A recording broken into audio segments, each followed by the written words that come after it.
Hi everyone, I hope you're doing well. It's 6 o'clock in Jingmai mountain, and today I'm on top of Nogu 1, which is one of the gardens we own on a small hill on Tapingzhang plateau. And yeah, we've started making tea in the factory, but at 6 o'clock it's usually time to call the pickers to go back and weigh the leaves and take them back to the factory. And so tomorrow we will source a tea from a garden nearby too. Actually, in my last video I talked about a reduction in price this year. This is the first time it's happening in a long time really. The prices usually steadily go higher. And today I would like to discuss a bit more about the implications of this. For us first, the good thing is now you don't have many buyers coming to Jingmai apparently.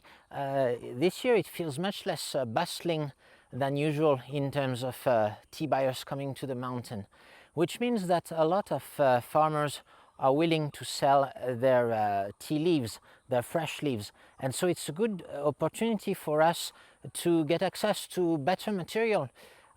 As I told in the past, like the first flush gushu can be really hard to get a hold of, and usually you're restrained to buying from your relatives. But it's not the case this year, and so that means we will get more tea from like Mai Sao Kan, Ganlong, which is a nearby garden too, and we'll check that Nogu 1 garden, which will bring more softness to our blend. So I hope this year the quality will improve for our Gulan blend, and we'll be happy to release a couple of single gardens cakes. Okay, but that's just for us, it's not so important. What matters is the industry. What's going to happen? Actually, a reduction in price is very dangerous, because you know that Pu-erh tea, a big part of the market has been based on speculation. A lot of buyers bought Pu-erh tea because it's supposed to be a good investment, and there aren't many good investments to make if you're wealthy in China. What the rich people do is either they can get their money abroad, either they try to invest in alternative things. That could be teapots or tea or jade. The thing is, even they don't have many options. So even if it's not the perfect investment, Pu-erh tea, well, if you look at the past 20 years, it has turned out to be a good investment. Now, a reduction in price might actually push people to buy at the lowest price level. So even though the price is going down, it doesn't mean that it's the end of the Pu-erh tea trade, because at the end of the day, it's still a product that has value, that has a market, and which will improve with aging. So it will be interesting to see what kind of dynamics this brings to the investors market for Pu-erh tea. Now, when it comes to the world of the tea enthusiasts, I would think that most of them in China are limited by the budget. So we could hope that if the price of tea decreases, they will be willing to buy more tea. They will be able to afford that good tea again. It's true that in the past couple of years, like the wages haven't increased in China. Life tends to be cheaper. We're in a deflationary spiral. It's not too bad, but there's definitely no inflation going on. And the price of tea, which has stayed stable or has slightly increased, means that it's been less and less affordable for the real tea enthusiasts. So I hope that with this decrease in price, this will be resolved, and that we will see the market of the true tea lovers thrive again. But there is also an inertia in the price and demand adjustment, because there's a long supply chain, you see. So you have the farmer, you have the producer, the wholesaler, the retailer. And the thing is, if the retailer doesn't sell on a specific year, maybe he will still buy tea next year, okay? and same for the wholesaler, and same for each step of the supply chain, which means that since people are optimistic and that despite not selling the tea last year, they still buy this year, it means there can be a couple of years during which people are just piling up their stock without any price adjustment. And I think when there's a release, you will see the same inertia being played, because despite the drop in price, people still have some stocks from the past years. Maybe these people got some debts they need to pay first before being able to buy tea again. And that adds another layer of complexity to the equation. The tea trade is not as fluid as the stock market, which means that despite having a drop in price this year, we might be in a crisis for a couple of years. We need to purge all the stocks that are at different steps of the supply chain. It would actually be an opportunity for the farmers to develop some direct sales channel, because they don't have all that backlog of stocks, and therefore they would be able to offer the lowest price currently to the consumers if they can reach them.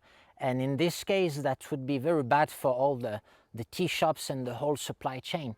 But maybe with the technological evolution, this supply chain is just being challenged. We see a lot more TikTok sales nowadays, and it's true that the traditional tea shop model is going out of fashion and is being switched by people buying directly online from farmers, or at least tea factories in Monghai. Now, what happens for the tea farmers? Yeah, because generally a big problem in this market is there's been more production than consumption. With the increase in price, a lot of farmers planted tea trees everywhere in Yunnan, which means that now, I think even if the price decreases and tea is affordable again, there will still be too much tea being made in Yunnan. And I think that's one thing that we need to solve, that the government needs to solve in order to alleviate that crisis.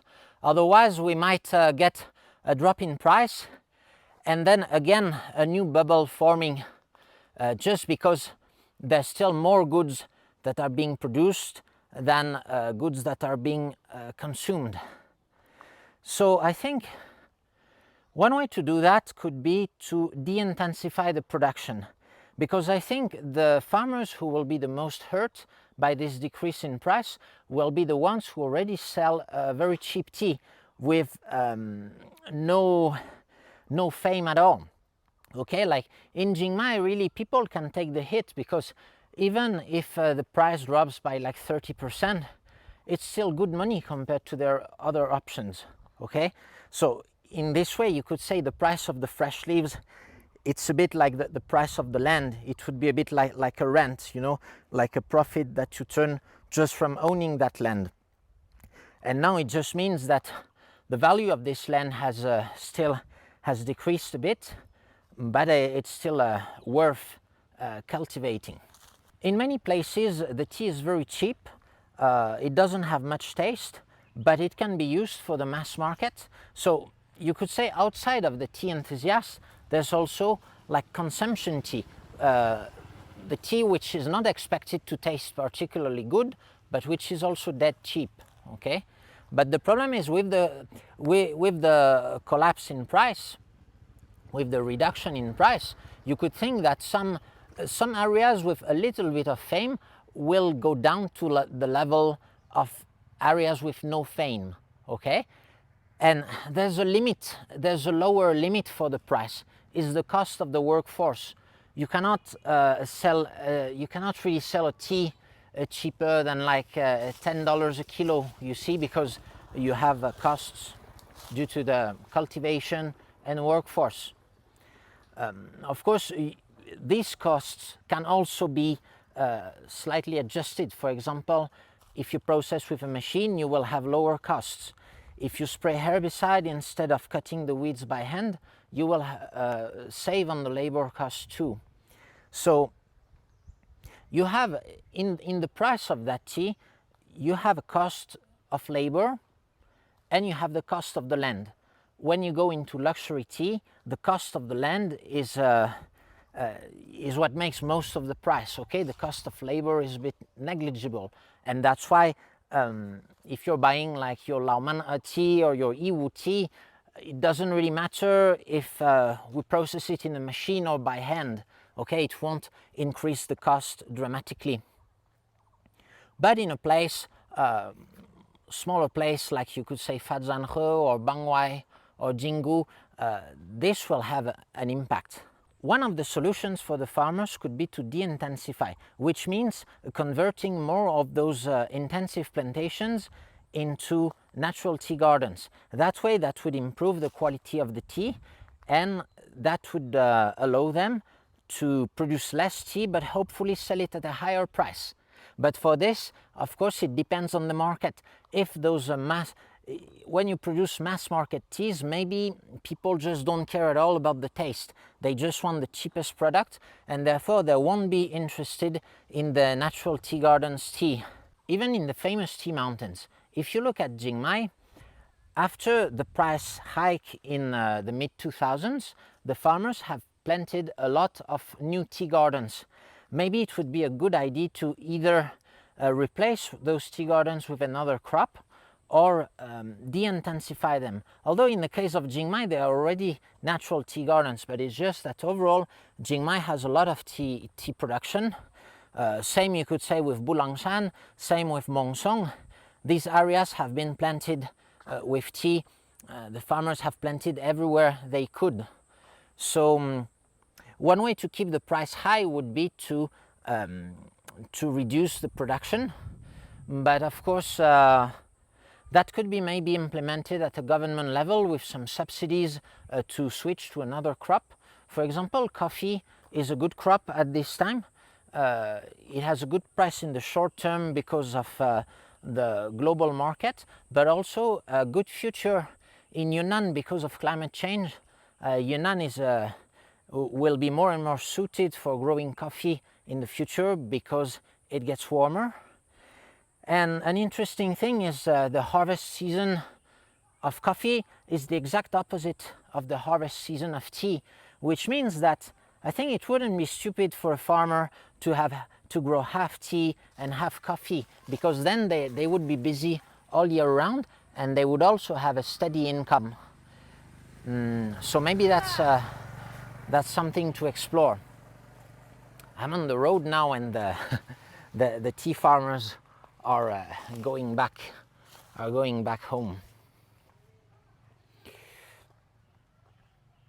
Another solution would be to expand the size of the market, which means mainly doing exports. Maybe the market can still grow a bit in China. You know, in northern China, people don't drink that much tea. So I think the solution to alleviate the price crisis will be to de-intensify some gardens, have a lower production, maybe cut down, limit the amount of tea gardens that you can get in a given village, so that it preserves the reputation and it keeps the price high in those areas.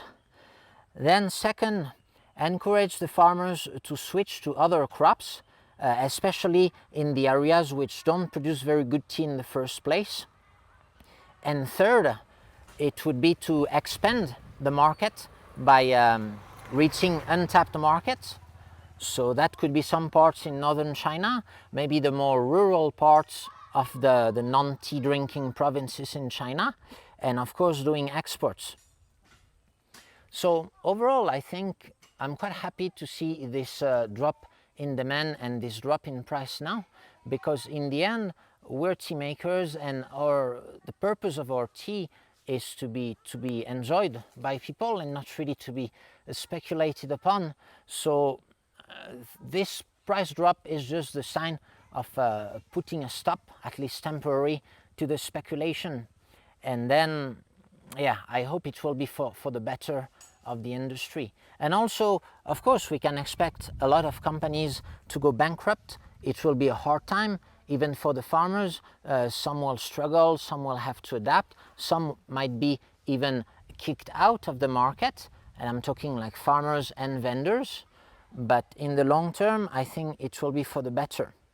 And now it's time, I think, for me to go get the tea in Noguwan. These are the tea pickers who will pick the tea. So that's the neighbor's tea garden there. They also have nice tea trees. They are quite big. So tomorrow we will complement our harvest with these with this material. Now I'm just gonna go over there and we will get some tea. So I'm gonna leave you here, maybe see you again tonight in the tea factory. Let's see. Take care and have a good tea. Bye bye.